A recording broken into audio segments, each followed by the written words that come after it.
The following talk is sponsored by the Classical Liberal Arts Academy. If you're watching the video on YouTube, please take a moment and subscribe to the Academy YouTube channel. You can always access the channel by going to classicalliberarts.com/YouTube. We hope that you enjoy the lesson. God bless.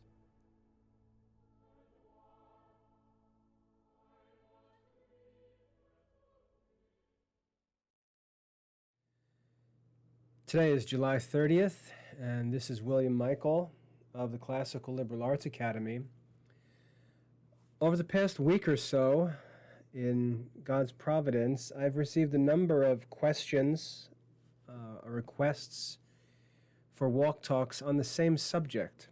And it's sort of funny that these questions have come in because I've actually been thinking about this topic a little bit on my own, and seems like this is coming to a head as a topic that needs to be opened up through a walk talk. And remember, the purpose of these walk talks, they're not prepared, they're not scripted, I don't research before I get into them. I intend them to be casual reflections, really, on topics that just initiate and help to develop some thoughts and discussions about what might be considered controversial subjects. I don't teach them in any way with any authority. I don't present them as if they're certainly true. I intend them to be honest and open discussions, or really reflections of controversial questions, because we don't get a chance much to talk freely about topics, because everything today is so emotional and insecure and overly sensitive. We don't get a chance to just talk. There are times where I like to talk to my wife, not because I even want her opinion or think she has the answer, as if I'm consulting an oracle. It's just helpful to talk about things sometimes. It's helpful just to say things, and sometimes as soon as it comes out of your mouth, you know that that's stupid, and you just needed to say it and think about it and hear it and see the other person's response or hear the other person's response. And it's just helpful to have the opportunity to hear and say things. And that's one of the reasons I post these walk talks, is because, again, in our society, if you even ask a question today, you can be accused of all kinds of evils. You're not even allowed to think about a topic or talk about it or even discuss possible options without having people blow up on you emotionally. And we just have to get past that, because we have to talk about things. So anyway, the topic has to do with the relationship between a husband and wife, ordering the household.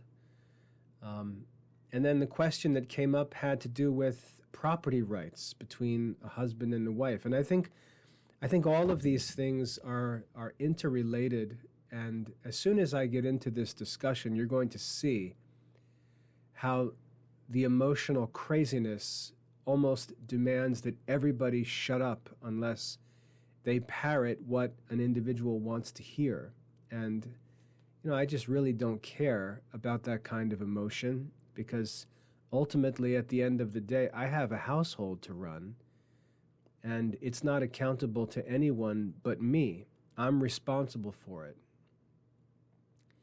And I have to figure out how it needs to be run, not based on what our society thinks is right, not on what some angry lady thinks is right, or what some emotional man thinks is right, or what some politician thinks is right, or what some group thinks is right. I need to make sure that what I'm doing is prudent, and it actually works and accomplishes the objectives that need to be accomplished.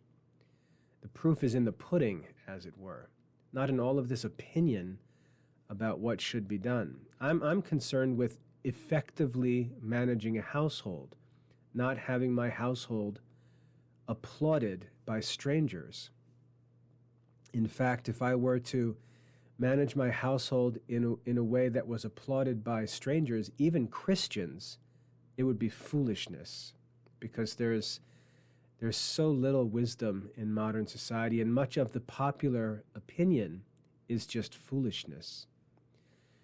So this question of relationship between a husband and wife, the ordering of a household, property rights between a husband and wife, and how that affects the relationship and the management of the household, these issues have come up in recent questions and emails and discussions, and I'd like to talk about it a little bit.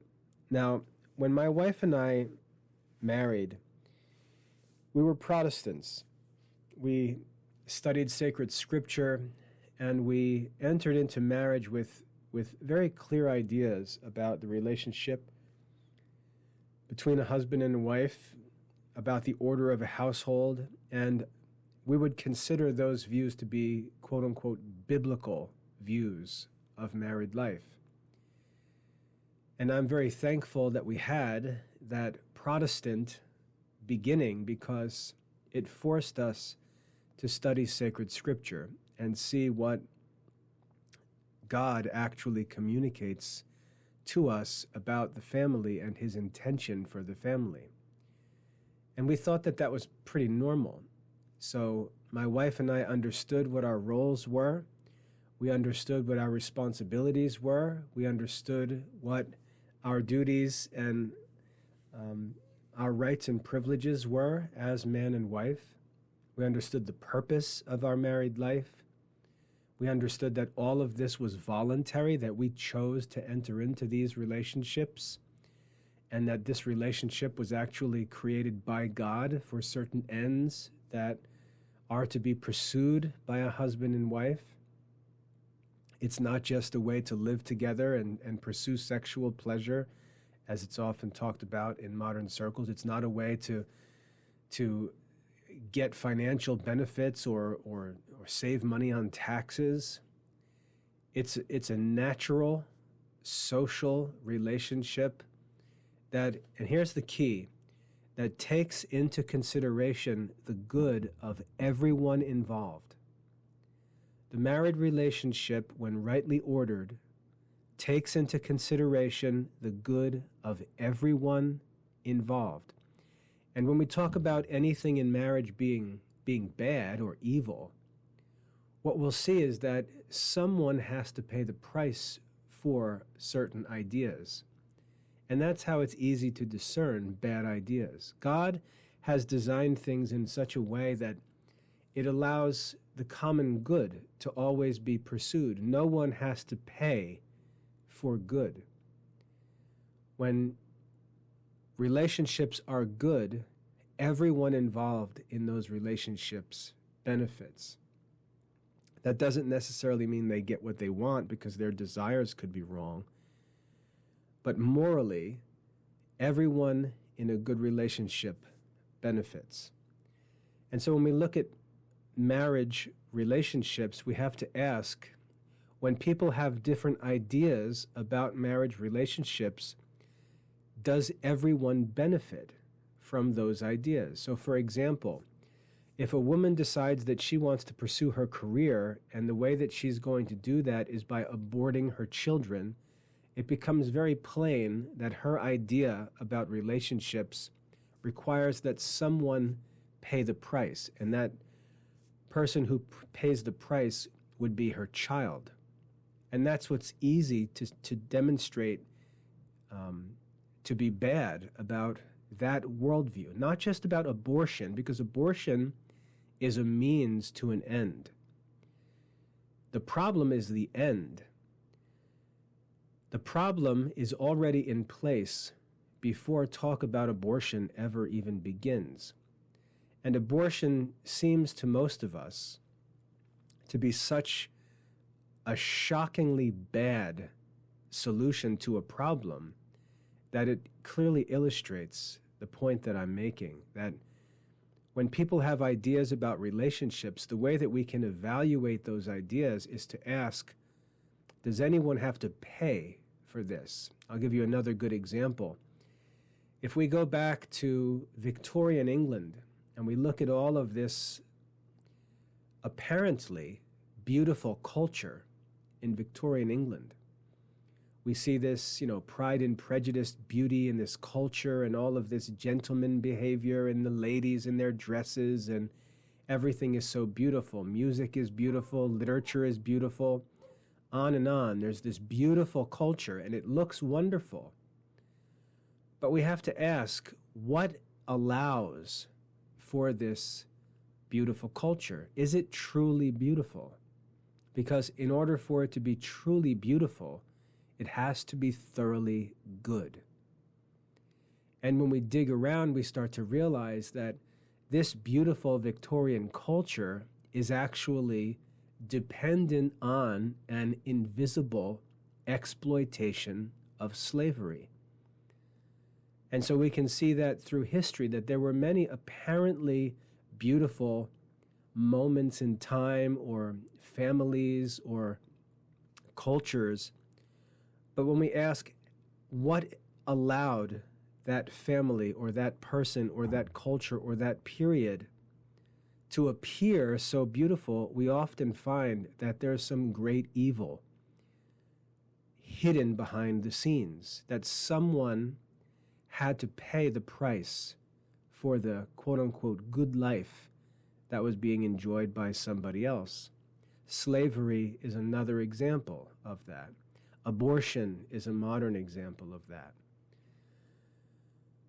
The way that our society seeks to live more comfortably and more prosperously by outsourcing manual labor to cultures that don't have workers' rights or that don't pay any regard for human rights. That's another example of how this immoral good life is pursued. And we can evaluate people's opinions by asking whether it's good for everyone. Because if it's not good for everyone, then it's bad for everyone. And so when we get into these marriage discussions, everyone's got opinions, but we're accountable to everyone else, not just ourselves. And this is where these marriage questions, I think, really solve themselves. But like I said before, we're not allowed to talk about these things because people get emotional when their ideas are shown to be wrong or evil even. And we've got to have the fortitude to say, I don't care about your emotion. It's objectively bad, and therefore it should be rejected. That's one of the things that we've got to learn to do as Christians in modern society, and that's where persecution and even martyrdom come from. Persecution and martyrdom don't just come from being politically annoying, because there are some Christians who are just politically annoying, and they'll end up getting punched in the mouth, and they chalk it up to persecution when they're not being persecuted for the sake of righteousness. They're being punched in the mouth because they're obnoxious, and that's not Christian persecution. There are people who get killed, not because they're Christians, as they like to tell themselves, but because they were obnoxious and chose to do something really stupid that put them in danger.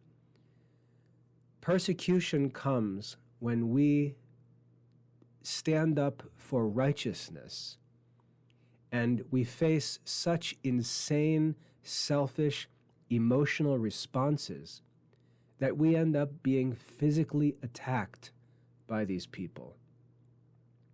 And the emotional attacks that we see and receive when we talk about things or try to talk about things in a rational way, the emotional response we see really is the beginning of persecution. Many Christians, when they see that beginning of an emotional response from some unrighteous, crazy person, they immediately say that we shouldn't talk about that because they back down in the face of any opposition at all. But what we've got to understand is we can't allow emotional, evil people to continually force us to retreat and retreat and retreat and allow them more and more control over society. Now, we don't have to fight with these people. We don't have to fight fire with fire. But that's because we're not supposed to fight against them. This isn't a physical confrontation. This isn't a battle of name-calling. It's good versus evil. And if they choose to fight, we're supposed to suffer for the sake of righteousness. Jesus said, "Do not resist evil." In other words, don't take up the weapons of the world and try to fight fire with fire. That's not how the Christian mission works. He said, overcome evil with good. And he gave us an example of what that looks like. So when we talk about these things, especially if we become persuasive, we're going to find that the emotional responses that we get become more and more intense. And when these emotional, irrational, unrighteous people begin to see that we're not intimidated by their emotions and their nasty words or their threats, then they're going to move to step 2, which is to actually take violence. And violence, the word violence sometimes gets associated exclusively with physical violence. But violence is simply any attempt to force someone else to do something. So, for example, I'll have homeschool mothers who, when they hear that I don't support their criticism of Pope Francis, will threaten to not use the Classical Liberal Arts Academy for their homeschool curriculum, as if they're going to punish me financially, and I don't care. So sometimes people will threaten financial attacks. Sometimes they'll say they're going to tell everyone bad things about me, or they're never going to recommend my education work, or they're going to... That's just a form of violence. And so we've got to be willing to oppose people who respond emotionally and make things uncomfortable for us. We've got to be willing to oppose people who threaten us financially, and this is what cancel culture is all about. It's trying to threaten someone by taking some financial action against them, and Christians do this to other people as well, which is unfortunate because it shows that they're just seeking the same things that unbelievers are seeking, and they employ the same means. But they'll threaten financial attacks. They'll threaten to hurt our reputation by spreading bad reports about us. They'll threaten to give bad reviews to our businesses. They'll threaten who knows what. But it's not necessarily physical violence. It's all kinds of violence that can be offered. And we've got to learn that we may have to suffer the consequences of these things and not be afraid of it. So anyway, we have to not be concerned with the emotional responses because someone disagrees, because there are objective measures for different opinions that we have to consider. And as I said, when we talk about relationships, the question is, does your opinion require someone else to suffer? Because if it does, then it's evil. And if you have a good opinion, then you should be able to demonstrate that it doesn't cause anyone to suffer. No one else needs to sacrifice for me to have my way. That's when I know that a plan of mine is a good plan. So when we talk about these things, let's remember that we have a measure to use. We have a measure, and the measure is whether the good of everyone involved is maintained as we consider different views on these controversial questions.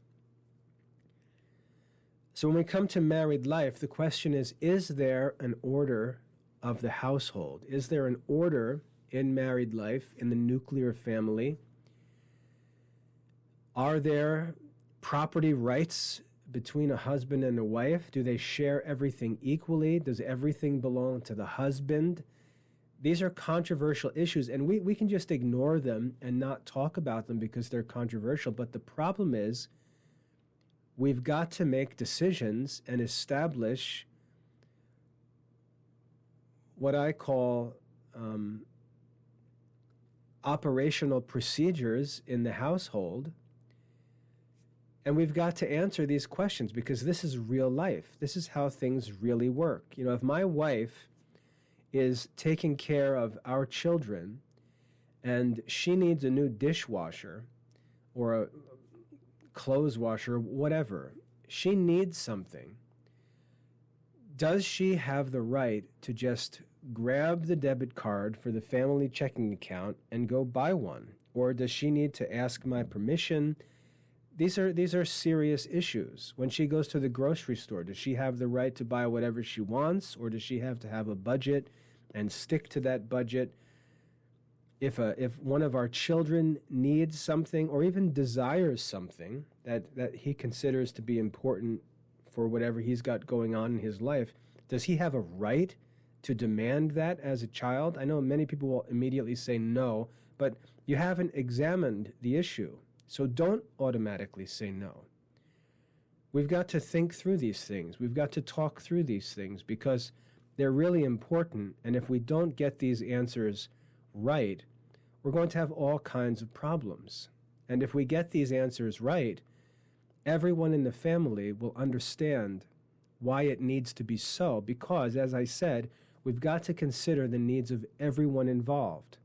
And if everyone involved is benefited, or if someone is made to pay for the benefit of someone else. So again, there's a measure in these issues. It's not just wide open. There's a measure, an obvious moral measure that can help us to answer these questions. Now, when a husband and wife come together and get married, the first thing we need to make clear is that this is a voluntary relationship. This is voluntary. A man is not allowed to sign his daughter up for a marriage. One of the foundational requirements of a Catholic marriage is that it's voluntary. So two people choose to enter into matrimony. A woman, if she wants to, she can remain single for her whole life. That's fine. A man can remain single his whole life. When a man and a woman get married, they enter into a certain relationship voluntarily. Now, if they're not Christians, there's nothing to talk about because that's just a nightmare of problems to try to explain the purpose or principles of marriage when people aren't even Christians. I just have no interest in that discussion, but the ancient philosophers did talk about it, and you can read about that. I always refer people to Xenophon's work on household economy because he talks about the natural qualities of a relationship between married people, and it's just plain and simple. So if you want a non-Christian view of married life and household life, you can go read of it in philosophy, read of it in Xenophon's Home Economics. But I'm assuming that we're talking as Christians, and that makes things more complicated because we're not just accountable to our immediate temporal circumstances or benefits, but we've also got to consider implications that go even beyond this life. There are motivations, for example, to sacrifice in a way that makes no sense in this life, but will only make sense to people who believe in a life to come.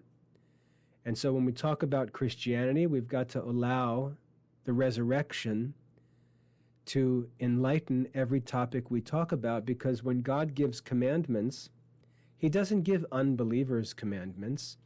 He gives commandments and he teaches and reveals things to people who believe in him, to people who believe in the other things that he has revealed. So it's assumed that if God reveals things about married life, he is revealing them to people who should believe in the resurrection and life of the world to come. He's not revealing them to unbelievers. And this is also why Christians are imprudent to take these Christian teachings and drag them into the public square as if they should be embraced by unbelievers. That's just irrational and foolish. Teachings about Christian marriage are only intended for Christian people, and they only make sense for Christian people. That's even why preaching the gospel, St. Paul calls it foolishness, because for people who don't have the grace of faith, the Christian gospel is foolishness. It's foolishness. You'll see this mocked all the time. You'll see people mock Christian ideas because they don't have faith. They don't believe in the resurrection. They don't believe in life after death in this world. And of course, if you start to ask them questions about things, they run into all kinds of problems because it's necessary for us to believe in life after death for the sake of justice, because there's so much injustice in this world that can only be answered by a hope of judgment after death and reward for the righteous and punishment for the wicked. But unbelievers are not going to accept any kind of Christian teaching, and they're going to interpret it as people who can only think of their own experience in this life. They'll say things like, you only live once. If that's true, that this life from birth to death is all there is, then those people are right. These Christian principles are crazy. But these Christian principles are intended for Christians who believe that there is life beyond the grave. And so that's the first question. Are we actually going to discuss these things as Christians, or are we going to talk and think like hopeless unbelievers who have nothing to think about except what they experience before they die? That's one of the first problems in these discussions, is that many people talk about them, and when you get into practical discussions, you might as well be talking to an atheist, because Christian people have no spiritual thoughts when they get into practical discussions, and that's part of the problem, or really that's the whole problem. So when we talk about married life as Christians, we have to begin by assuming that these people involved are in this relationship voluntarily, and they believe in a resurrection. That's the only way married life is going to make sense. That's the only way that the principles of Christian matrimony are going to make any sense. And this is why it's so important that Christians not marry non-Christians. St. Paul says not to be yoked to an unbeliever. The idea being that there's two oxen pulling a plow and they're both yoked to the plow. If they're going to try to pull in different directions because they're not like-minded, you're going to have a mess. And that's what it's like when people get married who don't share a common faith. They can't think according to the same principles. And that's why Christians should not marry non-Christians. So if we can assume that all of that junk is out of the way, and we're talking about Christian people who are married, Christian people who believe in the resurrection, Christian people that believe and understand that love is represented by a crucifix, that the crucifix is the image of true love. And both of those Christians are going into this relationship understanding that it's their role to imitate Christ as he's seen suffering out of love for his people, and that it's their duty to take up their cross and imitate Christ, and to believe that if they do so, if they sacrifice voluntarily the benefits of this life, they will be rewarded with infinitely greater benefits for eternity. Now we've got something to talk about, and Christian teaching on marriage will actually start to make sense. But if the wife goes into marriage thinking about what she's supposed to get out of it, and the husband goes in thinking about what he's supposed to get out of it, well, that's not a Christian marriage, and that's the problem. So let's assume we're talking about Christian people voluntarily entering into a marriage relationship, because that's the context into which Christian teaching is placed. And it doesn't matter what any non-Christian thinks, because they're not thinking as God expects us to think. When St. Peter confronts Jesus and tells him not to go up to Jerusalem because he's going to be persecuted, Jesus says to him, "Get behind me, Satan." And then he says, "Because you do not think with thoughts of God, you think with thoughts of men." If we think like Peter was thinking at that time, we won't understand anything of Christian teaching, because Christian teaching is for Christian people who already believe what they're supposed to believe. When we start on the right foundation, then there's a chance that Christian teaching on marriage can make sense. Now, when we get into this, remember, it's voluntarily. It's for the sake of bearing children and raising Christian children. That's the principal purpose of marriage. It's for reproduction, and not just physical reproduction, but for the reproduction and education of Christian children. The marriage relationship is for the benefit of everyone involved. The benefit of everyone involved. Not only in this life, not necessarily in this life, but for eternity. That's what marriage looks to. So when we think about the rules for marriage, that you're only allowed to marry one woman, you're not allowed to divorce, you're not allowed to commit adultery, on and on, you go through the commandments that relate to marriage, they only make sense if you consider the needs of everyone involved in the relationship, and you do so with thoughts of this life and of the world to come. And if we're not going to think like that, then there's nothing to talk about. And most of the emotional craziness that we face when we talk about these issues, it comes from people who aren't even thinking like Christians, and that's why it needs to be ignored and opposed. Christian teaching is not for them. If they're not going to think according to the articles of faith, if they're going to deny or live in denial of the articles of faith, then there's nothing to talk about with non-Christians, and it's why Jesus says, "Do not cast your pearls before swine." You shouldn't be talking about Christian principles of life with non-Christians.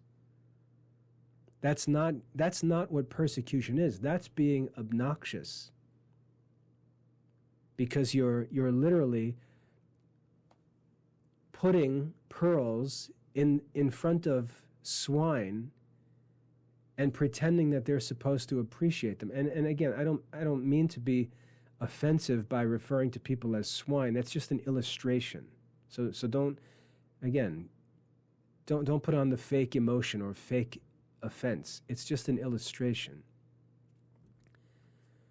So anyway, we talk about Christian principles of married life. We're talking to Christian people who are expected to believe what they're supposed to believe. So a woman entering into marriage understands that she gives up some things.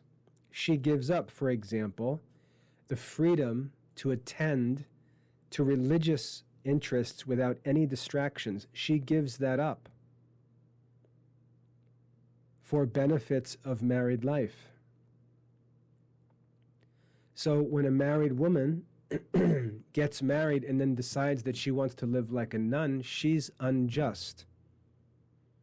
If she wanted to live like a nun, she should have chosen to live like a nun and not gotten married. The same thing is true for a man. If a man decides that he doesn't want to be a priest, he doesn't want to be a monk or a brother, but he wants to be a married man, and then he gets married, and all of a sudden now he's interested in liturgical things and controversies, and he's going to devote his whole life to religious pursuits and stuff. That's unjust, because that's not appropriate for the married state of life. And this is one of the first problems, is that you have people who are raised Catholic or who are Catholic people who choose to not pursue a religious state of life, but then after entering into marriage, they like to have this religious card in their hand that they throw on the table every time there's some unpleasant worldly obligation to fulfill. And so that's one of the first problems in marriage. So remember, it's a voluntary relationship that a Catholic woman and a Catholic man enter into, and they do so instead of religious life. And so the benefits of religious life, which St. Paul talks about in 1 Corinthians, the benefit of religious life is that a man or a woman is allowed to live focused entirely on God with no distractions. That's the benefit of choosing a religious life. And in order to gain that benefit, you've got to pay the costs of the vows of religious life, which are vows of poverty, chastity, and obedience. So if you want that benefit of the quiet life and this undisturbed religious contemplation and time for prayer and meditation and spiritual activities and so on, then you should choose the religious life. But if you don't choose the religious life, as most people today don't, and then enter into marriage, you can't play religious after you get married. And this is one of the first problems in marriage. A woman gets married and then decides that she wants to be free to live her spiritual life as she pleases and ignore her husband. Well, why in the world did you get married? It's too late. Once you get married and make your vows, you're married.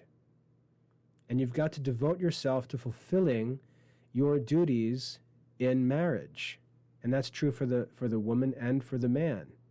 Once you choose to enter into marriage, you are married until death, and you've got to devote yourself to fulfilling the duties of married life, whatever they may be. Think of the vows. The vows are unconditional, in sickness and in health, for rich or for poor, until death. You've entered into that relationship. This is serious business, and you made vows. And what's important about vows is that vows take something that's natural, like marriage, which is natural, and it makes it religious. It makes it religious, and it makes it more meritorious. So when a woman chooses to enter into married life, and she takes religious vows before God with respect to her marriage, and then she keeps those vows, not because her husband is the greatest person in the world, not because her kids are grateful for everything she does, not because she loves all of her daily work, but if she works to fulfill her vows for God's sake, for the sake of her religious vows that she took when she entered into marriage, that makes her married work meritorious before God, because it's done for the sake of religion. That's why vows are so important. What keeps a marriage from ending is religion, the virtue of religion.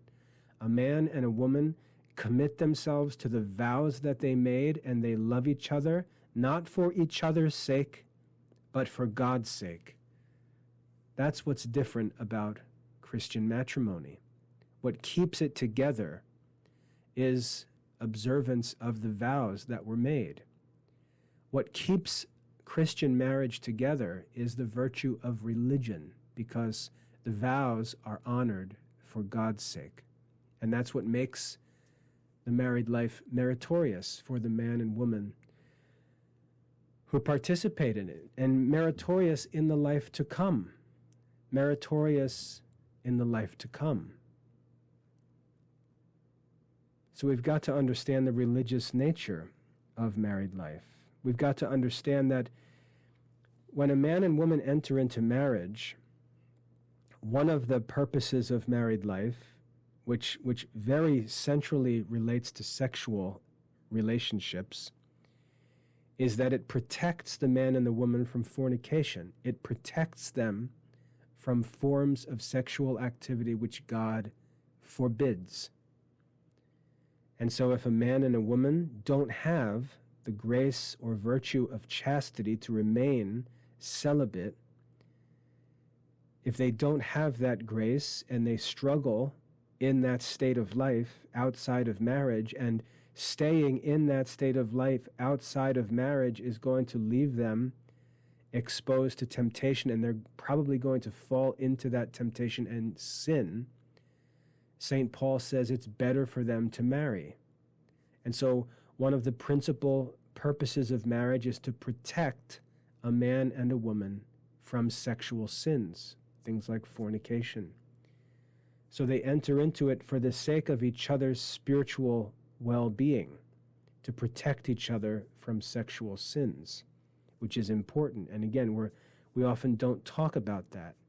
Now, marriage isn't entered into for the sake of unlimited sexual pleasure. It's not some kind of romantic game, and it's often presented in this way in modern circles. I know it was presented to me in this way when I was a college student. I was told, oh, you should just get married because then you could do whatever you want. And that's how it was presented to 19 and 20-year-old kids. And that's not true.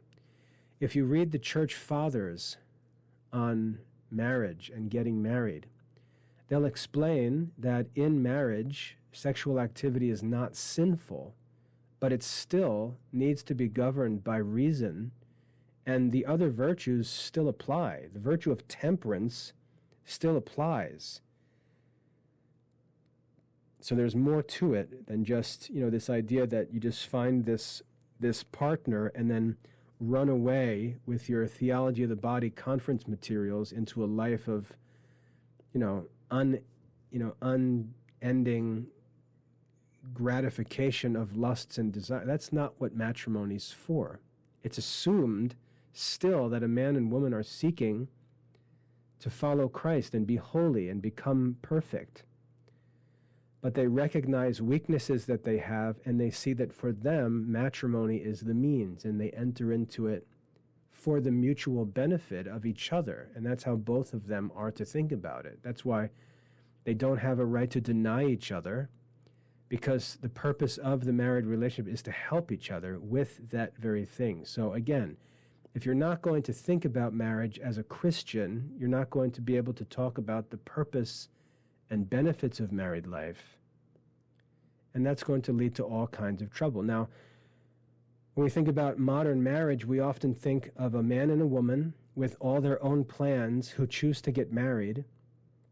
The woman is in the middle of medical school, the husband is going to law school, or all these different professional ambitions and goals and career plans and college studies and degrees and all these things. And they choose to get married in the midst of all of this individual planning that has no reference to anything but themselves individually. And then they get married, and they've already got all these plans, and they're in the midst of all these things, and they've already got all these financial obligations and debts and student loans and ambitions and goals. And now all of a sudden, the actual duties of marriage are questioned by all of these other things, which really should be subject to the duties of married life. And the duty of married life, again, is not just to provide pleasure for the man and the woman. It's not just a romantic fairyland that they enter into, because naturally that sexual activity produces children. And as soon as the children begin to be born, the husband and wife now have obligations, moral obligations as mother and father to those children. And everything gets more complicated, and all of those individual ambitions are subject to these marital obligations and responsibilities. Many modern couples never get this figured out. Women enter into marriage with career plans, and they keep those career plans either on an equal par with their marriage duties or even above them.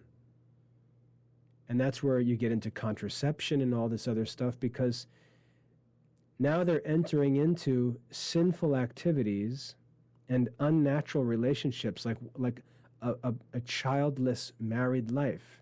So we're entering into what is essentially a sexual relationship in marriage, but we don't want children. And that's unnatural. And in fact, the marriage itself is contrary to reason. But because of these ambitions, we're just trampling all of this stuff. We're trampling all of these lines that are drawn by reason and morality. We're trampling all these things, chasing after ambition, and everything is out of order. That stuff has to get ordered first and made subject.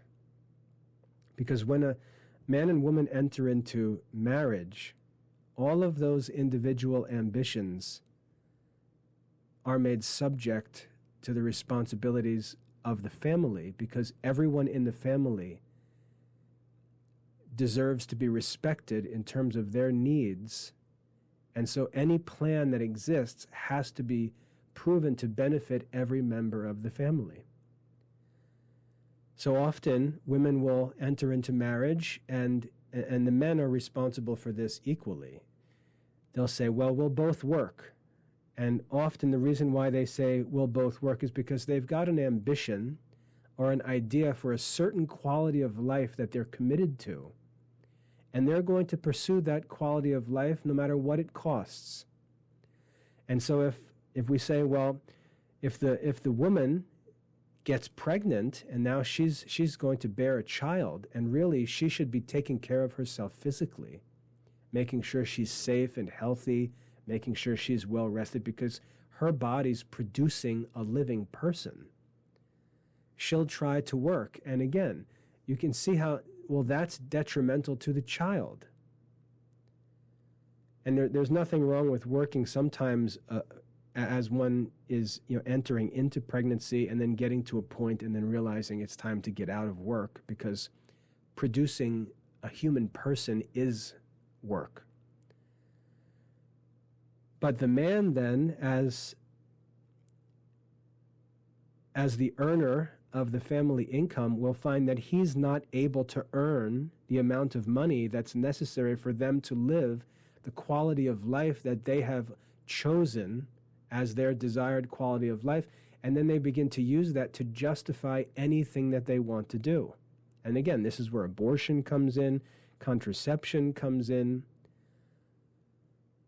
working on Sundays, just disregarding all morals, taking jobs that aren't moral, because there's an immoral commitment to a certain quality of life. We're going to live in a certain place, in a certain kind of home, do certain activities, eat a certain way, recreate a certain way, drive certain cars, wear certain clothes, do certain things, and we're going to commit to that as the priority, and other things are going to be sacrificed. You can see how that introduces all kinds of problems, and it causes somebody in the family to suffer, usually the children. Women will often say, well, I'm going to go to work because I can get a job and I can earn money just as well as my husband can. But the chief end of married life is not to earn income. And I don't care what anyone says, when a woman goes to work, there's nothing that replaces her for the children. And so what they'll often do is, and this all sort of spirals out of control, the woman will decide that she's going to work The man will sort of half work, and he'll end up taking care of children while mom is running around trying to make a living. And this is just upside down and backwards. There are objective ways to measure the prudence of these ideas. The way that nature has provided for the family is that a mother stays home with the children, and the father works on behalf of the family. And remember, childbearing is a phase of life. There's a window of time for childbearing.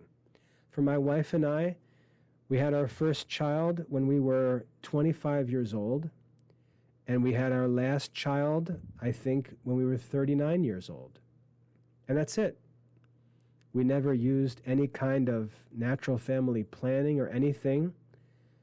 My wife simply stopped having children when we were 39 years old. And so there was a window of 15 years for us, and we had a bunch of kids in that window, and that was it. It was over. And once it was over, my wife still had a bunch of little ones at home, and she kept caring for them, and her primary focus was motherhood and caring for the children. But as time went on, she started to have less and less duties in terms of motherhood and childcare, and she became more and more free to start working. And she began helping me more and more, and now in our work and education, she's helping me just about full time while also working to homeschool our children. But during that phase of those reproductive years, there was really not much that she could do other than take care of the children and take care of herself. But it was just a phase of her life. It was just a window of time where she was in that reproductive phase of life, and that was her priority, to take care of herself and the children. And the burden was on me to earn a living and provide for them. And you can see there's a natural order there that's actually reasonable and productive. Now, there's another important consideration here during those early years, because I often see a desire to try to have a woman continue to maintain her own active life outside of the home. And in order to do that, we'll often find the man called upon to share the duties of motherhood. You'll see the man being asked to hold the baby, man being asked to change diapers, to feed the babies.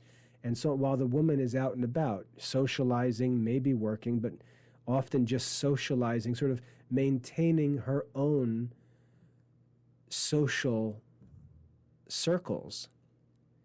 And the man is made to share the duties of motherhood. Now, that looks cute.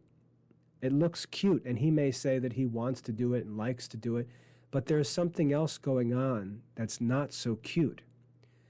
Those years are the most important years of the man's career.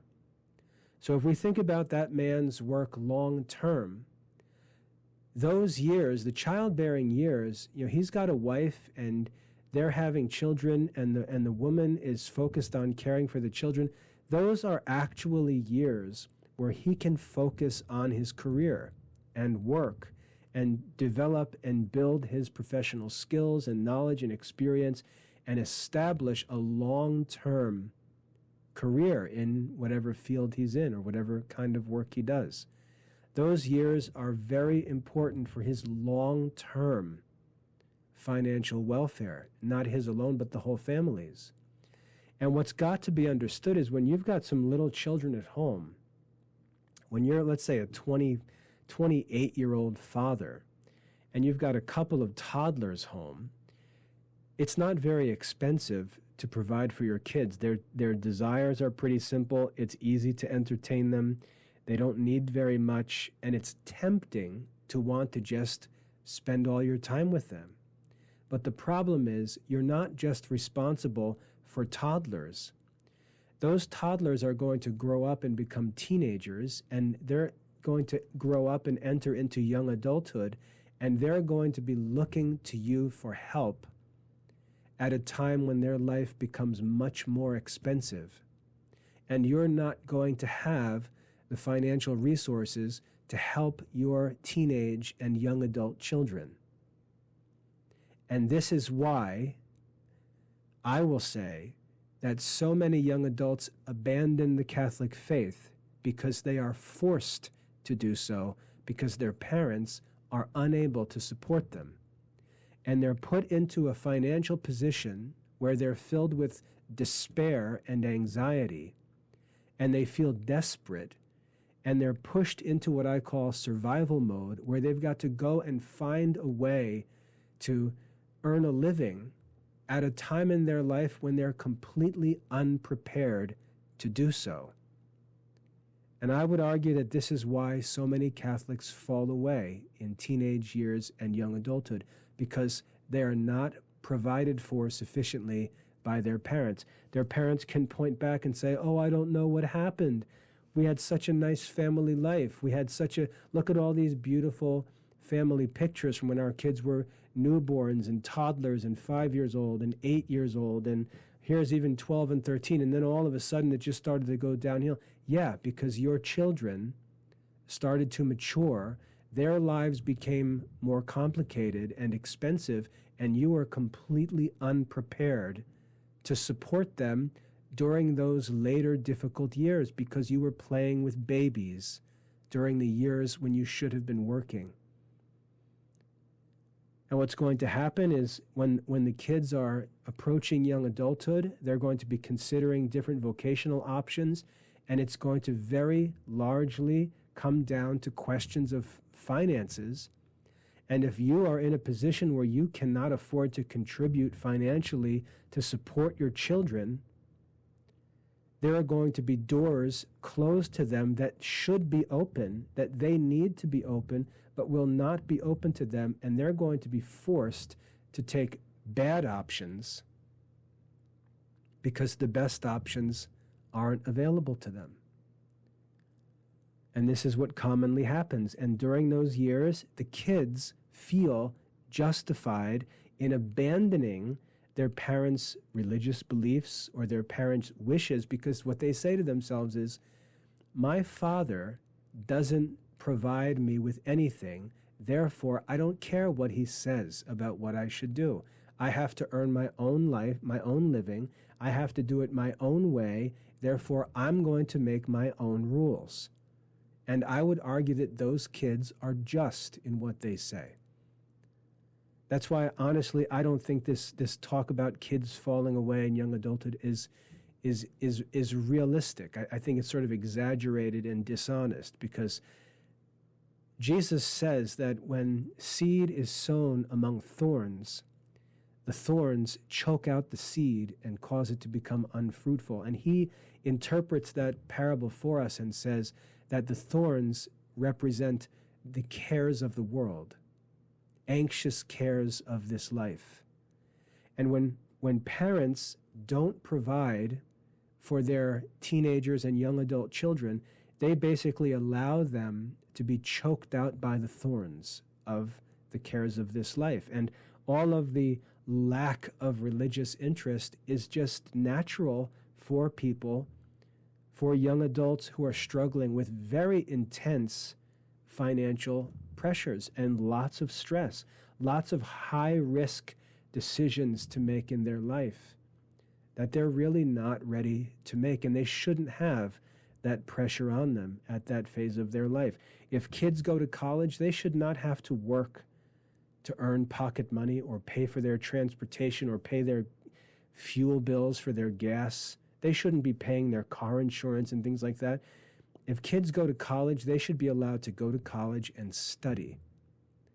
They shouldn't be told that they've got to go and work through full-time studies and pay for it themselves, take upon themselves all the financial burdens, maybe even debts and loans, and also work part-time to earn all the money they need while their parents sit at home and say, hey, isn't it so nice to have kids that are grown up now, while their adult kids are struggling terribly to get on their own feet at a time when they're not ready to get on their own feet.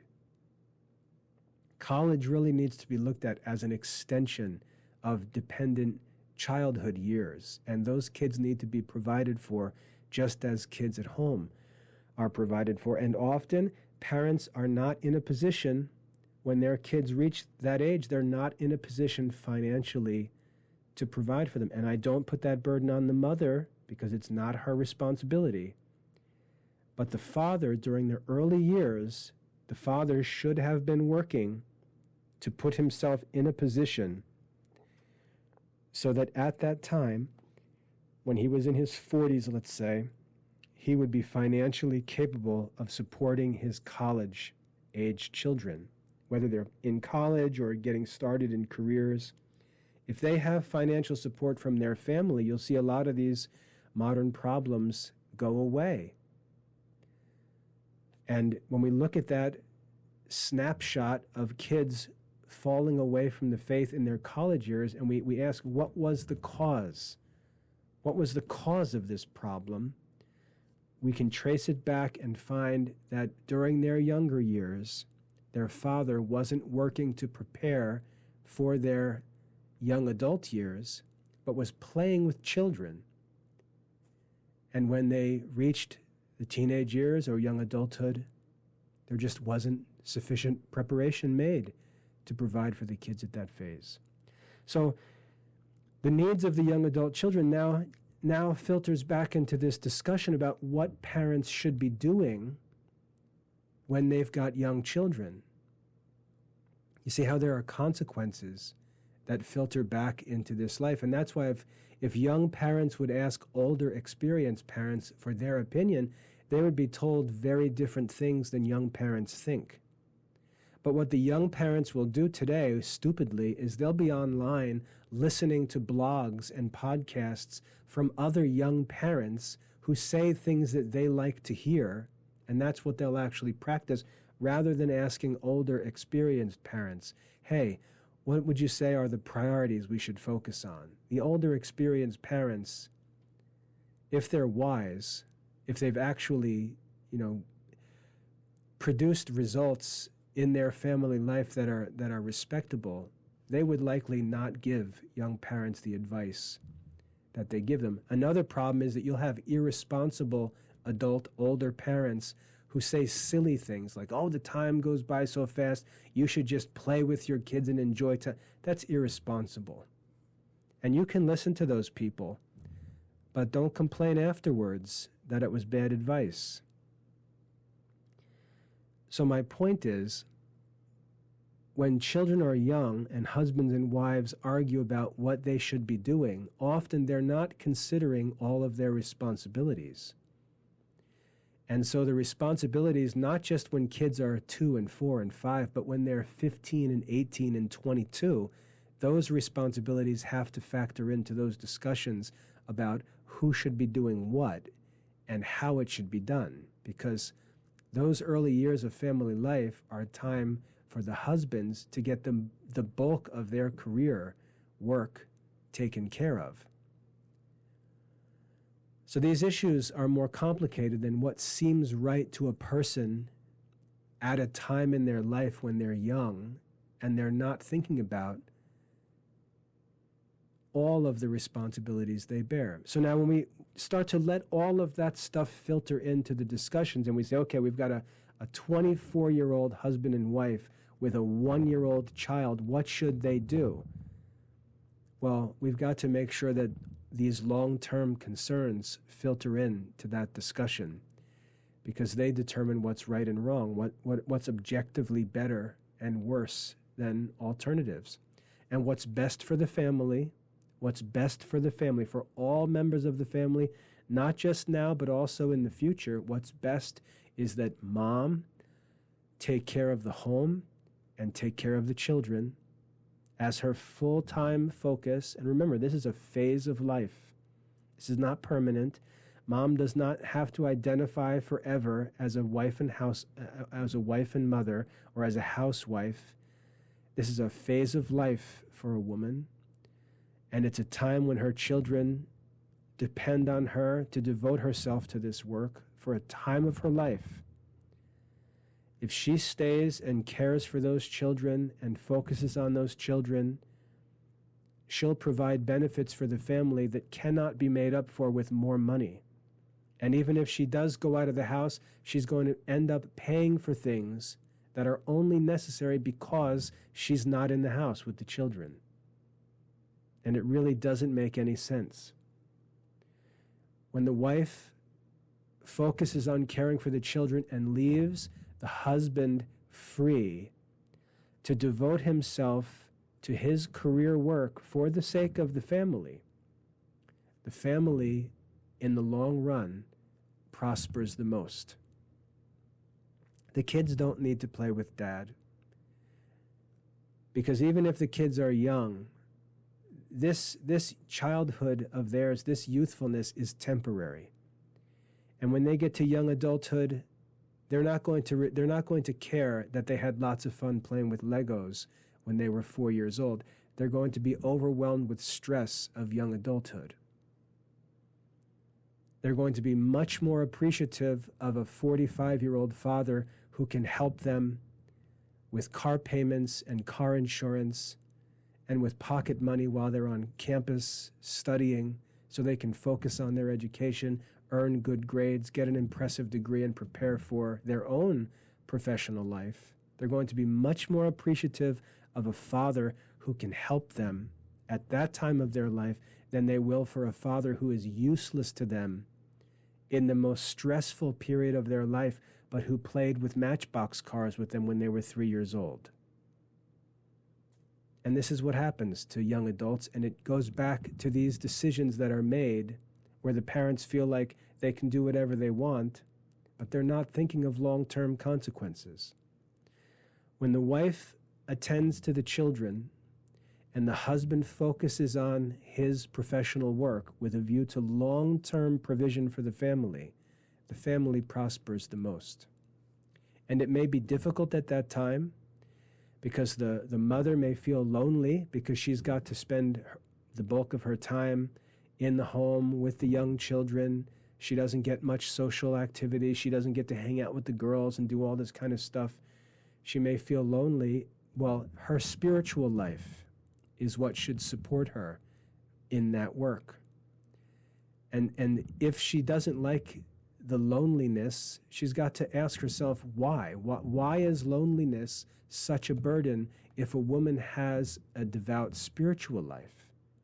And so you can see what the real problem is her lack of a devotional life that would comfort her in that privacy, in that simplicity. And the same thing's true of a man. He may say, oh man, I've got to devote all my time to working and, thinking long-term, developing my career, this and that. I wish I could just be at home having some steak and potatoes, sitting with my wife, watching. Well, that comfort that you would enjoy is not considering the best interests of your children. And that's what's wrong about it. And if you would allow your children's needs, not just today, but growing needs that are going to be present in the future, if you would allow those needs to inform your decision-making today, and you were to couple that responsibility with a strong devotional life, you would have the strength to make the decisions that you should make at that point in your life. And that's what allows for the long-term prosperity and happiness of your family. And when I say prosperity, I don't just mean financial, but if you think that you're going to have happy family life with no material resources, you're deceiving yourself. We live in a cash-based society. We don't live in medieval Europe. We live in a cash-based capitalistic society. Your family needs cash to live and operate. You may think it's not a big deal to not have much money because you get to enjoy the comforts of married life with your wife, but what are your teenage kids going to enjoy? You think they're going to enjoy sweeping the kitchen? You've got to take into consideration the needs of others, not just yourself, but also your children, and not just your young children, but also your older children. I read recently that it's not realistic today to expect a child to be financially independent until he's 25 years old. It's not realistic to expect a child to become financially independent until he's 25 years old. That's for you to consider when your children are 5 years old. And by the time your first child is 25, you're going to have possibly a bunch of little ones at the same time. And you've got to think about that as you consider what's necessary in terms of provision for your family. And if you devote yourself to working as a young man and work through your 20s and 30s and into your 40s, you should be in a position where you can provide generously to help your young adult children, and that should be your goal. And if you've got a wife who is caring for your home, managing the family resources responsibly, helping to make the best possible use of the money that you do make, allowing you to devote yourself to your professional work during those difficult early years, the two of you working together will make it possible for you to succeed in the long run. And again, this is just my practical advice based on experience as a father. I'm now 48 years old with 10 children. I've got 4 kids in college right now, and I can see that my ability to help them at this point in their life is far, far more important than any time that I might have spent with them when they were younger. And my relationship with my adult kids is great because they really respect and appreciate my ability to help them during this most challenging time of their life. So that's my advice based on my own experience as a father with 10 children, currently ages 8 up through 23, 4 of whom are in college right now. Don't allow yourself, and again, this is just my advice, you can throw it out the window, but I say don't allow yourself to be deceived by these young men and young women with a couple of toddlers in the house telling you about how what you should do is hang around the house playing with babies all the time, or women telling you that you should be changing diapers and warming up bottles for the babies to eat and taking care of the kids while mom has time to go out and do her thing. You're going to regret that when you're 35 years old. That's my advice.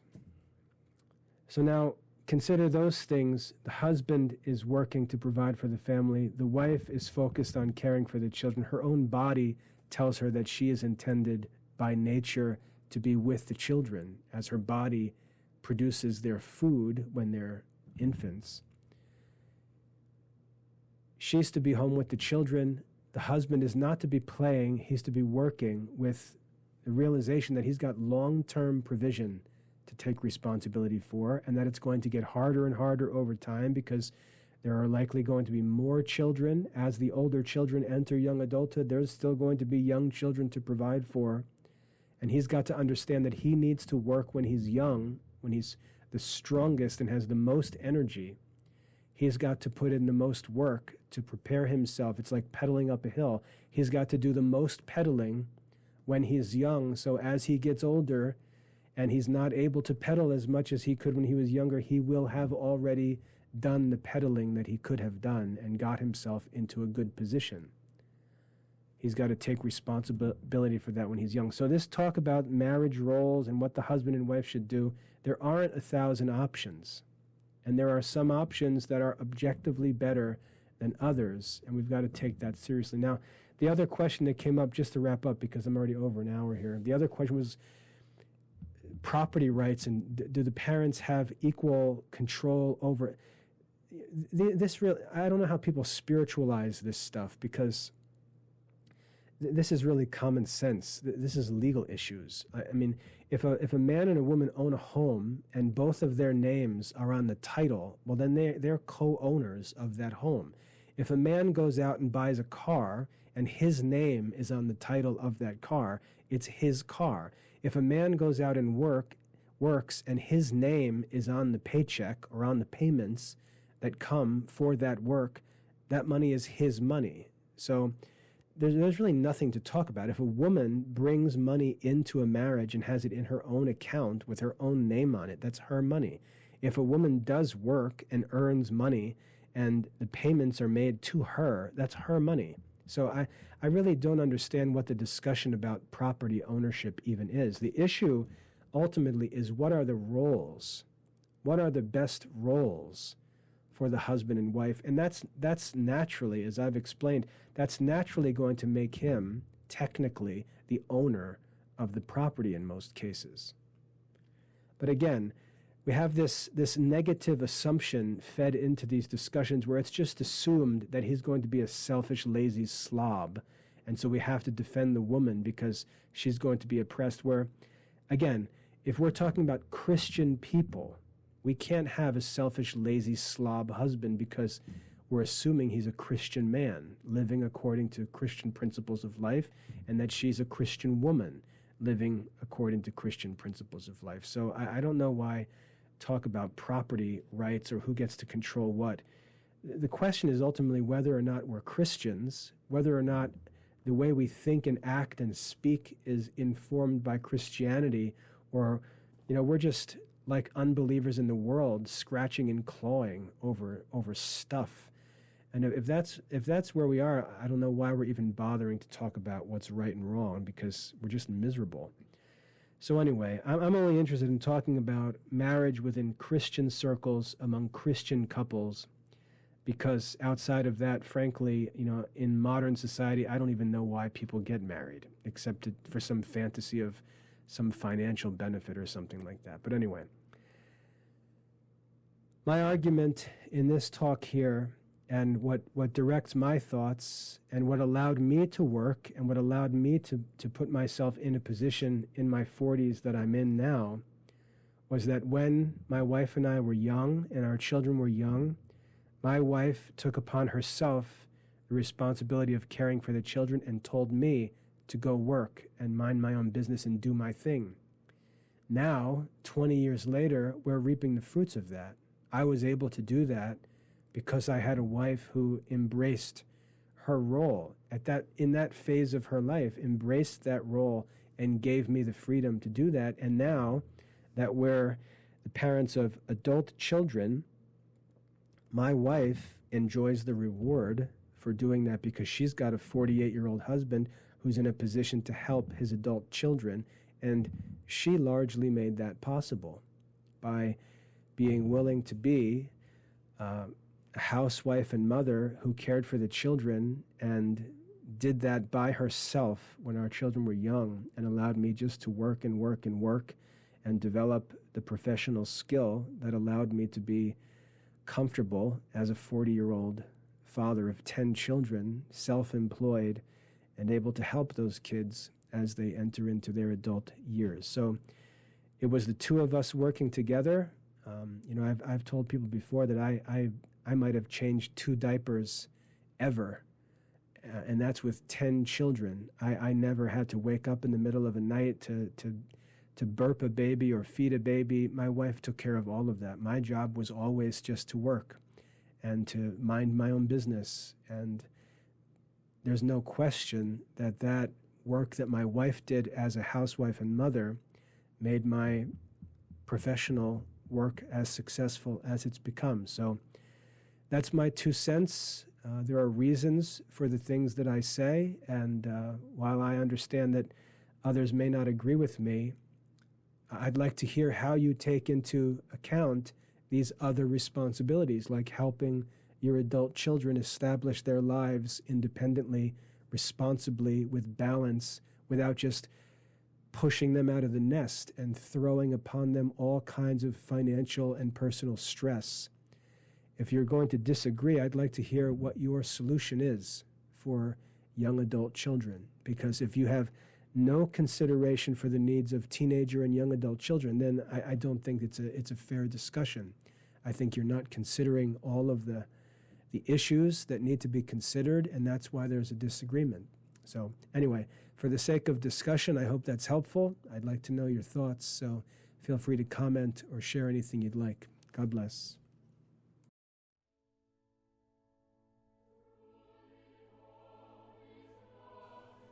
The Classical Liberal Arts Academy works to research, restore, publish, and teach the classical Catholic curriculum enjoyed by wise men and saints throughout history.